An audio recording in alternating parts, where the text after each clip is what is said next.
Periyar Maniammai Institute of Science and Technology, Thanjavur. The world needs you. Welcome to imperfect show finance. மார்க்கெட்டை பொறுத்த வரைக்கும் 46 புள்ளிகள் சரிஞ்சு 25,476 முடிவடைஞ்சிருக்கு. சென்செக்ஸை பொறுத்த வரைக்கும் 176 புள்ளிகள் சரிஞ்சு 83,536 நிறைவடைஞ்சிருக்கு. வாங்க நம்ம பொருளாதார விமர்சகர் நாகப்பன் சார் கிட்ட டீட்டெயிலா பேசலாம். சார் வணக்கம். வணக்கம் சிவி. என்ன சார் மார்க்கெட் தினம் தினம் ஒரே மந்தமா இருக்கே சார்? ஆமா, அதனாலதான் உங்களுக்கு சுட சுட ஒரு செய்தி இந்த நிகழ்ச்சியினுடைய இறுதியில் வச்சிருக்கேன்.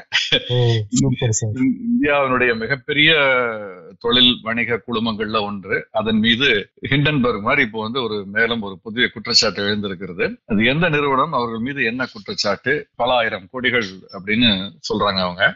அது என்ன மாதிரிங்கிறத நம்ம பேசலாம். பட் மார்க்கெட்டுக்கு பாத்தீங்கன்னா தொடர்ந்து நம்ம அந்த கடந்த ஒரு 10-15 நாட்களாகவே கிட்டத்தட்ட 2 வீக்ஸ் ஆக போகுதுன்னு நினைக்கிறேன். இந்த மாதிரி தான் இருக்கு மார்க்கெட். அந்த சைட்வேஸ் மூவ்மெண்ட், அந்த கன்சாலிடேஷன், ஏன்னா டாரிஃப் பத்தி ஒரு இறுதி முடிவு தெரியற வரைக்கும் சில இந்த ஒரு சின்ன சின்ன சேஞ்சஸ் தான் இருக்கும். பெரிய சேஞ்சஸ் இருக்கு. இன்னைக்கு பாத்தீங்கன்னா நீங்க ஒரு சென்செக்ஸ் எடுத்துக்கிட்டா 176 புள்ளிகள் இறக்கம்னு 175 புள்ளிகள் கிட்ட இருந்தால் கூட ரிலையன்ஸ் மட்டுமே 100 புள்ளிகள் மேல் இறங்குவதற்கு காரணம் ரிலையன்ஸினுடைய விலை ஒரு 20 ரூபாய் கிட்ட குறைஞ்சது. அது மாதிரி ஐசிசி வங்கி, இது ரெண்டையும் சேர்த்தாலே 173 புள்ளிகள் வந்துருது. சோ இதை ரிமூவ் பண்ணிட்டு பார்த்தா சந்தை பிளாட் அப்படித்தான் இருக்குத பார்க்க முடிகிறது. சென்செக்ஸ்லயுமே பாத்தீங்கன்னா ஒரு 13 பங்குகள் விலையேற்ற பங்குகள், மீதம் விலையிறக்க பங்குகளா இருக்குது. பெரிய ஏற்ற இறக்கங்கள்னு எந்த பங்குலையும் இல்ல. அட்வான்ஸ் டிக்ளைன் கிட்டத்தட்ட 1:1 வழக்கம் போல. அதே மாதிரி அப்பர் சர்க்கியூட் லோவர் சர்க்கியூட்டும் பெரிய டிஃபரன்ஸ் இல்ல, 1:2 அளவுக்கு போகல, அதுக்கு அதை விட குறைவாகத்தான் இருக்கிறது. யூ வீக் ஹை லோ மட்டும் கொஞ்சம் 1:2, அதாவது ஹை 2 லோ 1 அப்படிங்கிற மாதிரி இருக்கிறத பாக்குறோம். பட் மேஜர் சேஞ்சஸ் எதுவுமே இல்லை. செக்டார்ஸ் மிக்சட் பேக் அப்படின்னு தான் சொல்லுவேன். நிப்டி 50, 100, 200, 500 எல்லாமே பிராடர் மார்க்கெட்லாம் இறக்கத்துல தான் இருக்கு. பட் மார்ஜினலான டவுன் தான், சிக்னிபிகண்டான மூவ்மெண்ட் எதுவும் இல்ல. இந்த டாரிஃப் முடிவு வர வரைக்கும் இப்படிதான் இருக்குமா சார்? ஒரு சின்ன ஏற்றம் இறக்கத்தோட தான் இருக்குங்களா மார்க்கெட்? ஆமா, நிச்சயமா பெரிய, அது தவிர அடுத்த வாரம் பணவீக்கம் குறித்த புள்ளி விவரம் வெளிவர இருக்கிறது. அது போக நான் சொன்னேன் இல்லையா, காலாண்டு முடிவுகள். இப்போ முதல்ல டிசிஎஸ் வரப்போகுது, அதுக்கப்புறம் டெக் மஹிந்திரா, HCL டெக், இந்த மாதிரி பல பெரிய நிறுவனங்கள், பின்னால ரிலையன்ஸ், இதெல்லாம் வரப்போகுது. சோ அதனால அந்த முடிவுகள் நிர்ணயிக்கும் ஒரு பக்கம். பட் பிராடர் மார்க்கெட்னு பார்த்தோம்னா இந்த டாரிஃபை கொஞ்சம் சீரியஸா எதிர்பார்த்துக்கிட்டு இருக்காங்கன்னு தான் எனக்கு தோணுது.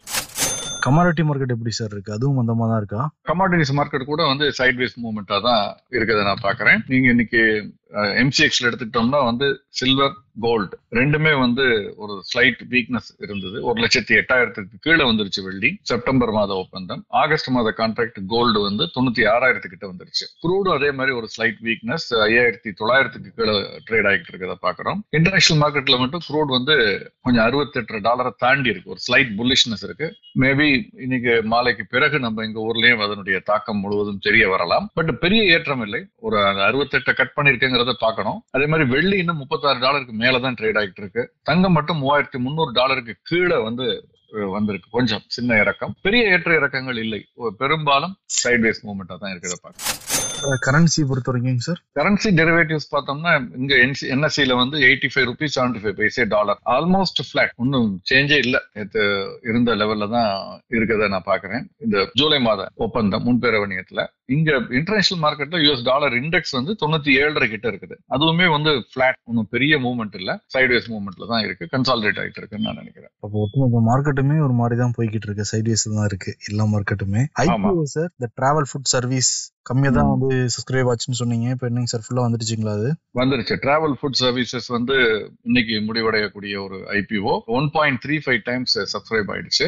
அதே மாதிரி கெம்கார்ட் இந்தியா லிமிடெட், இந்தியா, அந்த IPO 2 மடங்குக்கு மேல் சப்ஸ்கிரைப் ஆயிடுச்சு. இது ரெண்டும் இன்னைக்கு முடிவடைகிறது. இதோட SME IPO smart and power system, இதுவுமே 2 மடங்குக்கு மேல் விண்ணப்பங்கள் பெறப்பட்டு விட்டது. சோ மூன்றுமே வெற்றிகரமாக முடிஞ்சிருச்சுன்னு சொல்லலாம். இது போக நாளை முடிவடைய இருக்கக்கூடிய இது அப்படின்னு பாத்தீங்கன்னா கிளென் இண்டஸ்ட்ரீஸ், அதுவுமே 6 மடங்கு அவங்களுக்கு விண்ணப்பம் விண்ணப்பப்படிவங்கள் கிடைச்சிருக்கு. விண்ணப்பங்கள், அந்த பங்குகளுக்கான விண்ணப்பம் கிடைச்சிருக்கு. இஷ்யூ சைஸ் 63 கோடி தான். அதனால அது நம்ம குறிப்பா சொல்றதுக்கு ஒண்ணும் இல்ல. ஆஸ்டன் பார்மசூட்டிகல்ஸும் இஷ்யூ சைஸ் ரொம்ப குறைவு, 27.5 கோடி. அது நாளை மறுநாள் தான் முடிவடைகிறது. 36% அவங்களுக்கு விண்ணப்பம் கிடைச்சிருக்கு. CFF ஃப்ளூயிட் கண்ட்ரோல், இதுவும் 11ஆம் தேதி முடிவடையக்கூடிய ஒன்று. இதுவும் 50% தாண்டிடுச்சு அவங்களுடைய விண்ணப்பம். டைம் இருக்கு. சோ நாளை மறுநாள் இருக்கிறதுனால அது எப்படி இருக்குங்கிறத பார்க்கலாம். பட் மெயினா இன்னைக்கு லிஸ்ட் ஆன ஒரு பங்கு அப்படின்னு பாத்தீங்கன்னா அது வந்து நாளை லிஸ்டாக இருக்கக்கூடிய பங்கு அப்படின்னு பாத்தீங்கன்னா கிரையோஜெனிக் ஓஜிஎஸ் ஐபிஓன்னு நம்ம பேசணும் இல்லையா, அது வந்து 646 மடங்கு சப்ஸ்கிரிப்ஷன் கிடைச்சிருக்கு அப்படின்னு நம்ம பேசணும். ஏன்னா 47 ரூபாய்க்கு அவங்க பங்கு வெளியிட்டு இருக்கிறார்கள். ஸோ என்ன விலைக்கு லிஸ்ட் ஆகுது அப்படிங்கிறத நம்ம நாளைக்கு பார்க்கணும். ஏன்னா இன்னைக்கு எல்லாருக்கும் டிமெட் அக்கௌண்ட்ல கிரெடிட் வந்திருக்கணும். அது போக நாளை வந்து ஹாப்பி ஸ்கொயர் அவுட் சோர்சிங் சர்வீசஸ்ங்கிற பங்கும் பட்டியலிடப்படுகிறது. அது 3 மடங்குக்கு மேல் விண்ணப்பங்களை பெற்ற ஒரு ஐபிஓ. 76 ரூபாய் ஐபிஓ பிக்ஸ் பண்ணியிருந்தாங்க விலை. இப்போ எப்படி லிஸ்ட் ஆகுதுன்னு பார்க்கணும். இது தவிர நாளை மறுநாள் மெட்டா இன்ஃபோடெக் ஐபிஓ அது லிஸ்ட் ஆக போகிறது. இது 3 லிஸ்டிங்கும் நாளை மறுநாள் உண்டு. இந்த லிஸ்டிங் வந்து கொஞ்சம் கவனிக்கத்தக்க ஐபிஓஸ் இருந்தது. பட் இன்னைக்கு லிஸ்ட் ஆன ஒரு ஐபிஓ கிரிசாக் ஐபிஓ, அந்த புதிய பங்கு கிரிசாக், அந்த பங்கினுடைய இது இன்னைக்கு வந்து புதிய பங்கு பட்டியலிடப்பட்டது. அவங்க வந்து இதுவுமே வந்து 59 மடங்கு விண்ணப்பங்களை பெற்ற ஒரு இது. 245 ரூபாய்க்கு பங்குகளை வெளியிட்டிருந்தார்கள். இப்ப 306 ரூபாய் இன்னைக்கு முடிவடைந்திருக்கிறது. பிரீமியத்துல தான் முடிவடைஞ்சிருக்கு. எப்படி இருக்குங்கிறத நம்ம போக பார்க்கலாம். நிச்சயம் சார். டாரிஃப் வார பத்தி பேசுறப்ப ஃபார்மா எக்ஸ்போர்ட்ஸ்க்கு ஏதாவது பாதிப்பு இருக்குமா? நிச்சயமா ஃபார்மா, டைரி இது எல்லாமே வந்து ஏற்றுமதி இறக்குமதி ரெண்டுலயுமே இருக்கு. அமெரிக்காவோட இப்ப மிகப்பெரிய பிரச்சனை என்னன்னா, நம்ம கேள்விப்படுகிறது இதெல்லாம் ஊகங்களின் அடிப்படையில் ஊடகங்கள்ல வரக்கூடிய விஷயங்கள் என்ன அப்படின்னா, இந்தியாவுடனான ஒப்பந்தம் தாமதமாவதற்கு மிக முக்கியமான காரணமே வந்து ஜெனட்டிக்கலி மாடிஃபைடு அந்த இதை வந்து நம்ம வாங்கணும் அப்படின்னு சொல்லி அமெரிக்கா வலியுறுத்துவதாகவும் அதற்கு நாம் எதிர்ப்பு தெரிவித்து வருவதாகவும் அதுக்கு ஒப்புக்கொள்ளாதன் காரணமாக இந்த தாமதம்ங்கிறது இருக்குன்னு சொல்றாங்க. ஏன்னா ஒன்ஸ் விளைச்சல் அதிகமா இருக்கு அல்லது பூச்சி இல்லாம இருக்கு அப்படின்னு சொல்லிட்டு சில காரணங்களால் சொல்லப்பட்டு இது வந்ததுன்னா விதையே இல்லாமல் போயிடுது. நம்ம விளையக்கூடிய விதை இல்லாத ஒரு பொருளாக அது இருப்பதுல வந்து நம்ம வந்து we are putting ourselves into very big agricultural risk, economic risk. So அதனால இது எப்படி போகிறது அப்படிங்கறத நம்ம வந்து கவனம், அதனாலதான் இந்தியாவுடைய இது தாமதமாகிறது. இந்தியா ஒவ்வொரு அடியையும் ரொம்ப கவனமாக முன்னெடுத்து வைக்கிறதுன்னு சொல்றாங்க. இறுதி வடிவம் பெற்று நமக்கு வந்தாதான் தெரியும். ஒரு மினி டீல்னாங்க, இப்ப அதுவும் வர்ற மாதிரி தெரியல ஒன்னும். டாரிஃப் எப்படி ஆகஸ்ட் 1ஆம் தேதிங்கிறத மறைமுகமாக தள்ளி போட்டிருக்கிறார்கள். அது வரும்பொழுது நம்ம பார்க்கலாம். ஃபாஸ்டாக் கலெக்ஷன் வந்து 20% இன்க்ரீஸ் ஆயிருக்குன்னு சொல்றாங்க. இப்ப 20% இன்க்ரீஸ் ஆயிருக்குன்னா நம்ம எக்கனாமி இன்க்ரீஸ் ஆயிருக்குன்னு நம்ம எடுத்துக்கலாமா சார்?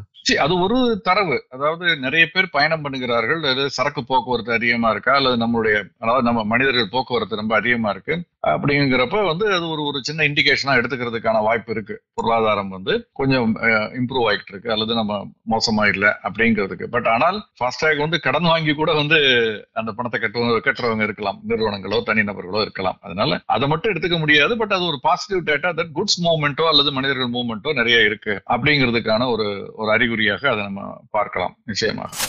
அதே மாதிரி எஸ்ஐபி ஃப்ளோவுமே ஜூன்ல ஆல் டைம் ஹையா தொட்டிருக்குங்களா? ஆமா நிச்சயமா. இப்ப இந்த ஃபாஸ்டாக் வந்து 2025-26 தரவுகள் அந்த மொத்த ஒட்டும் அந்த ஃபர்ஸ்ட் குவார்டர் அந்த நடப்பாண்டினுடைய முதல் காலாண்டுக்கு அந்த 20,000 கோடிக்கு மேல வசூலாயிருக்குன்னு சொல்லியிருக்காங்க. 20,681 கோடி அப்படிங்கிறது இது வந்து முந்தைய பெரிய காலாண்டு ஒப்பிட்டு பார்க்கும் பொழுது 19.6% அதிகம்னு சொல்லியிருக்காங்க. இது ஒரு விஷயம். 2வது தரவு நமக்கு நல்ல விஷயம்னு பாக்குறது, பங்குச்சந்தை அதாவது மியூச்சுவல் ஃபண்டுக்குள்ள மாதம் ஆம்பி வெளியிடக்கூடிய டேட்டா கொடுத்திருக்காங்க. அதுல வந்து all time high SIP inflow வந்து ஆல் டைம் ஹையை தொட்டிருக்கு. 27,269 கோடி அப்படின்னு சொல்லியிருக்காங்க. இது வந்து சப்ஸ்கிரைபர் பேஸும் கூடி இருக்கு. 9 கோடியை தாண்டிருச்சு.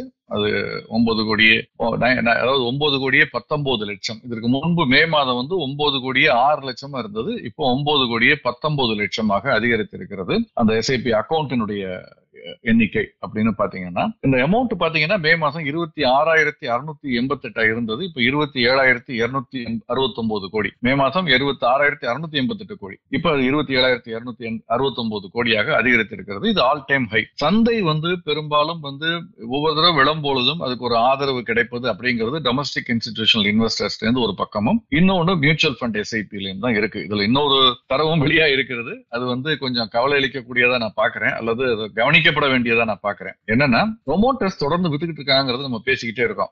பாரதி ஏர்டெல் அல்லது ப்ரொமோட்டர்ஸ் ஆரம்ப காலகட்டங்களில் முதலீடு செய்தவர்கள், அந்த மாதிரி கோ ப்ரொமோட்டர்ஸ், அந்த மாதிரி இண்டிகோ 11,000 கோடிக்கு மேல, பாரதி ஏர்டெல் 13,000 கோடி, விஷால் மெகா மார்ட், பஜாஜ் பின்சர், இந்துஸ்தான் சிங்க் இப்படின்னு பல பேர் வந்து பெரிய பெரிய நிறுவனங்கள்லாம் ப்ரொமோட்டர்ஸ் வித்துக்கிட்டு இருக்காங்க.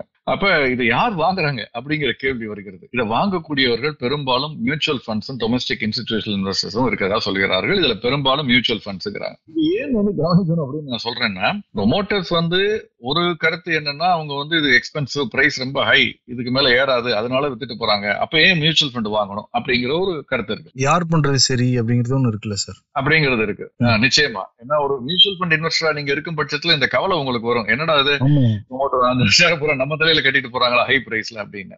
அதே சமயத்துல வேற ஒரு ஆங்கிள் என்ன அப்படின்னா அது ஓரளவுக்கு பீக் வந்துருச்சு, இதுக்கு மேல கொஞ்சம் தான் ஏறும், அதுக்கு காத்திருப்பதை விட இதை விட பெட்டர் ஆப்பர்ச்சுனிட்டிஸ் இருக்கு. ஒரு ப்ரொமோட்டருங்கிறவங்க பொதுவாக பாத்தீங்கன்னா ஒரு தொழிலை ஆரம்பிப்பார்கள், அது நல்லா வந்த உடனே அதை ஸ்டெபிலைஸ் ஆன உடனே யார்ட்டையாவது கொடுத்துட்டு இன்னொரு தொழிலை முதலீடு செய்து அது இது ஒரு ரூபாய் 10 பைசாவோ ரூபாய் 20 பைசாவோ ஆகும். வேற அங்க ஒண்ணுங்கிறது 5 ஆண்டுகள்ல 2 மடங்காக 3 மடங்காக ஆகுங்கிற எதிர்பார்ப்பு இருக்கும். அதனால அங்க போறோம், இது ஒரு டைப் இருக்கு. சோ அது மாதிரி கூட இருக்கலாம். ஆனா மியூச்சுவல் ஃபண்ட் முதலீட்டாளர்கள் பல்கா ஒரு குவான்டிட்டி இப்ப கிடைக்குது, விலை ரொம்ப டிஸ்டர்ப் ஆகாம, விலை ரொம்ப அவங்க நார்மலா வாங்க போனாங்கன்னா இந்த 11,000 கோடிக்கு வாங்க போனாலே இண்டிகோட விலை 10 மடங்கு ஏறிடும். ஆனால் இப்ப அந்த அளவுக்கு இல்லாமல் கொஞ்சம் விலை குறைவாகவோ அல்லது அதே விலையில கிடைக்குதுங்கிறதுனால அவங்க நீண்ட கால அடிப்படையில வாங்குறாங்கன்னு எடுத்துக்கலாம். சோ இதுல எது சரி தவறுங்கிறத காலம் தான் பதில் சொல்லும்.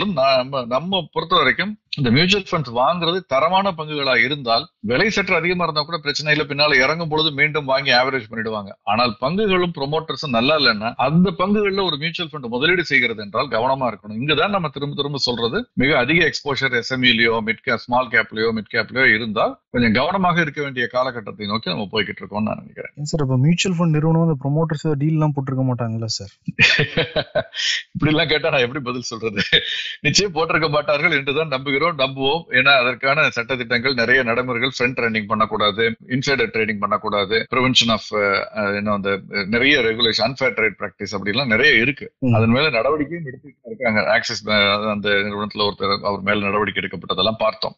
அவரு எடுத்த பணத்தை திரும்பி மீட்டு கொடுத்ததெல்லாம் பார்த்திருக்கோம். சோ நடக்காதுன்னு நம்புவோம், அல்லது நடக்காதபடிக்கு நம்ம பிரஷர் வைக்கணும், அவ்வளவுதான். அதான் நம்முடைய ஊடகம் சார்பாக நம்முடைய ஒரு டியூட்டி. ஆம்பி பத்தி பேசுறப்ப ரீஸ்ட்ரக்சர் பண்ண போறாங்களா லார்ஜ் மிட் ஸ்மால் கேப் எல்லாத்தையுமே சார்?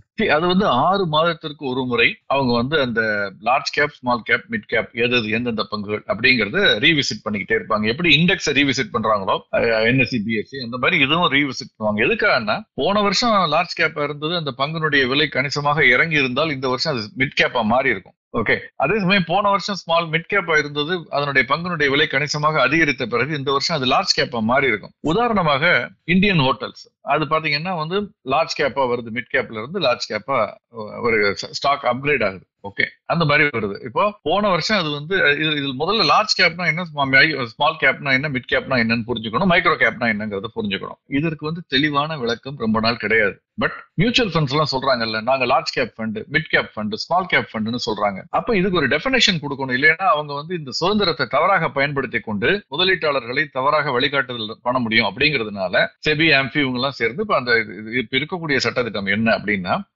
மார்க்கெட் கேபிட்டலைசேஷன் படி, மார்க்கெட் கேபிட்டலைசேஷன் என்னன்னா, ஒரு பங்கு ரிலையன்ஸ் 2000 ரூபாய்க்கு வணிகமாகுது அப்படின்னா, 1500 ரூபாய்க்கு வணிகமாகுதுன்னா, அந்த ஒட்டுமொத்த பங்கு முதல் இருக்கு இல்லையா, எத்தனை பங்குகள் இருக்கோ அதோடு இந்த விலையை மல்டிப்ளை பண்ணா அந்த ஒட்டுமொத்த நிறுவனத்தினுடைய விலை மதிப்பு தெரியும். அதான் market capitalisation. In other words, அந்த பணத்தை கொடுத்தா, அந்த ஒட்டுமொத்த பணத்தை கொடுத்தா அந்த நிறுவனத்துடைய எல்லா பங்குகளையும் நம்ம விலைக்கு வாங்கி 100% ஓனர் ஆயிடலாம். அதுதான் ஃபுல் மார்க்கெட் கேபிட்டலைசேஷன் சொல்றது. அந்த நிறுவனத்தினுடைய பங்குகளுடைய சந்தை மதிப்பு. அந்த மார்க்கெட் கேபிட்டலைசேஷன் படி அடிப்படையில லார்ஜஸ்டா இருக்கக்கூடிய முதல் 100 கம்பெனிகளை தான் லார்ஜ் கேப் கம்பெனின்னு சொல்றது. அதுக்கு அடுத்து 100ல இருந்து 101ல இருந்து 250க்குள்ள இருக்க நிறுவனங்கள் மிட் கேப்னு சொல்றது.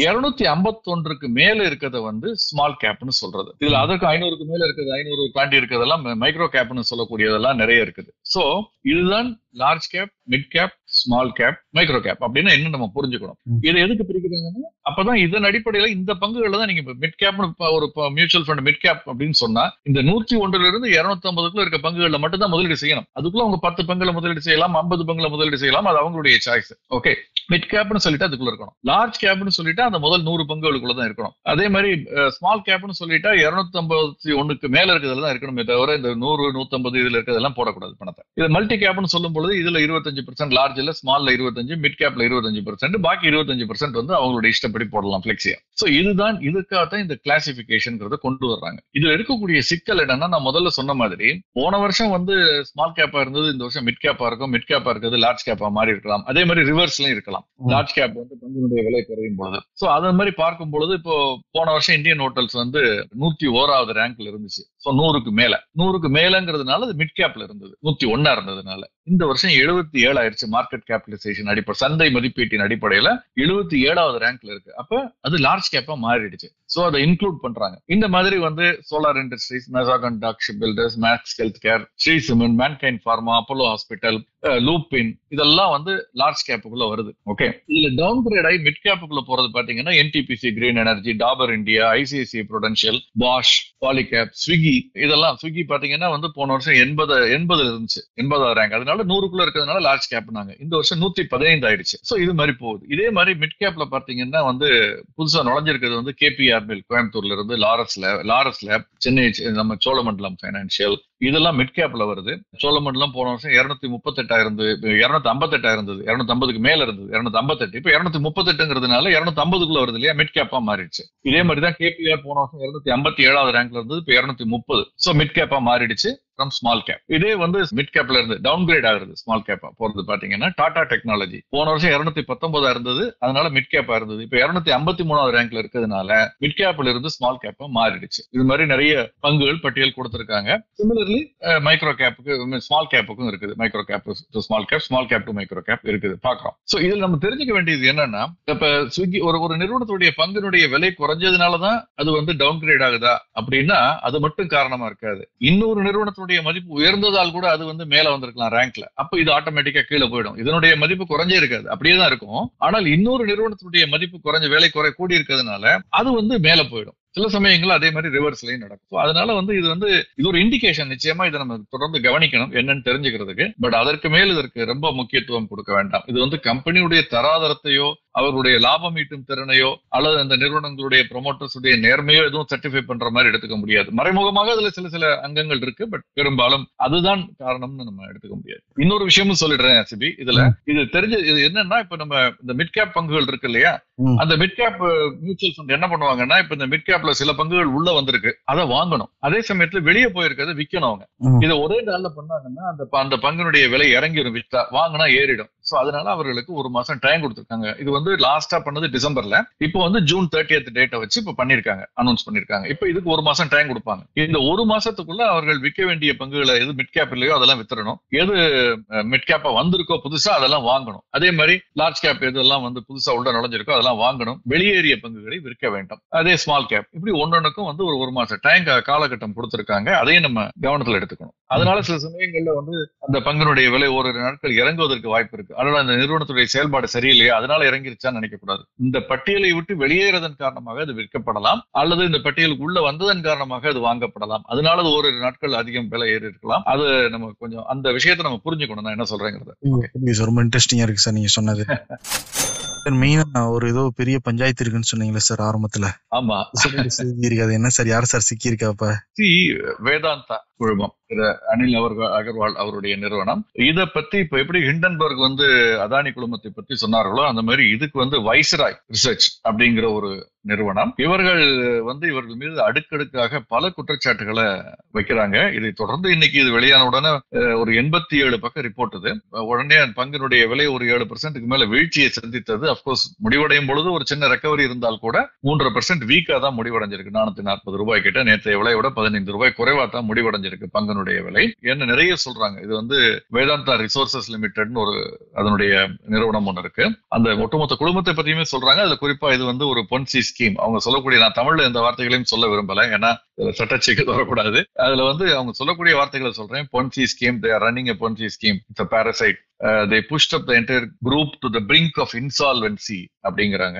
அதே மாதிரி வந்து இந்த குரூப் என்டையர் இந்த குழுமத்தினுடைய ஸ்ட்ரக்சரே வந்து financially unsustainable, operationally compromised and poses a severe under appreciated risk to the creditors. கடன் கொடுத்தவர்களுக்கு அவர்கள் முழுமையாக உணராத அளவுக்கு ரிஸ்க் இருக்கு அப்படிங்கிற மாதிரியான ஒரு இதை சொல்றாங்க. அப்கோர்ஸ் வேதாந்த நிறுவனம் குழுமம் என்ன சொல்லியிருக்காங்கன்னா, இது வந்து ஃபால்ஸ் ப்ரொபகண்டா. ஏன்னா இந்த நிறுவனம் வந்து ஹிண்டன்பர்க் மாதிரியாவே இதுவுமே வந்து இந்த மாதிரி ஒரு ரிப்போர்ட்டை போட்டுட்டு அவங்க ஷார்ட் செல் பண்ணுவாங்க. அதுல விலை நம்ம இந்த ரிப்போர்ட் வெளிவந்த உடனே பங்கினுடைய விலை குறையும். அப்ப அதை வாங்கி லாபம் அடைய பார்க்கிறார்கள். இதுதான் ஒரு சென்சேஷனலைஸ் பண்ணி அதன் மூலமாக ஆதாயம் அடைய பார்க்கிறார்கள் அப்படின்லாம் வந்து அந்த குழுமத்தினுடைய நிறுவனம் சொன்னதாக செய்திகள் வெளிவந்திருக்கிறது. பட் இது எது உண்மை எது பொய் அப்படிங்கறத வந்து இன்டர்னல் ஆடிட்டர்ஸ் இருக்காங்க, ஸ்டாச்சுட்டரி ஆடிட்டர்ஸ் இருக்காங்க, அதற்கு பிறகு ஸ்டாக் எக்ஸ்சேஞ்சஸ் இருக்கு, அதற்கு பிறகு அவங்களுடைய போர்டே இருக்கு, இண்டிபெண்டன்ட் டைரக்டர்ஸ் இருக்காங்க, மினிஸ்ட்ரி ஆஃப் கார்பரேட் அஃபேர்ஸ் இருக்கு, இவர்கள் எல்லாம் செபி இருக்கு, இவர்கள் எல்லோரும் பார்த்து கொண்டிருக்கிறார்கள். விரைவில் நமக்கு இதுல என்ன உண்மைங்கிறது தெரிய வரும், நம்ம நம்புவோம். இன்னைக்கு அந்த பங்குல ஒரு பெரிய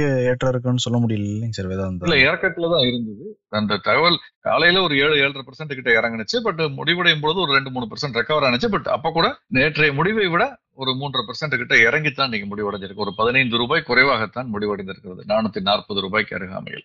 சார் தேங்க்யூ சார், நிறைய தகவல் வந்து அடிக்கிறீங்க, ரொம்ப நன்றி சார். Thank you sir. நன்றி.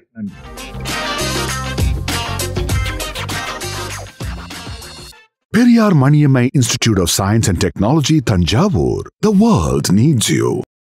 மேலும் நானே விகடன் யூடியூப் சேனல்ல வரப்போற பிசினஸ் மற்றும் ஃபினான்ஸ் சம்பந்தமான வீடியோக்களை உடனே பார்க்க இந்த வீடியோ கீழே உள்ள சப்ஸ்கிரைப் பட்டனை கிளிக் பண்ணுங்க அண்ட் மறக்காம அந்த பெல் ஐக்கனையும் கிளிக் பண்ணிடுங்க.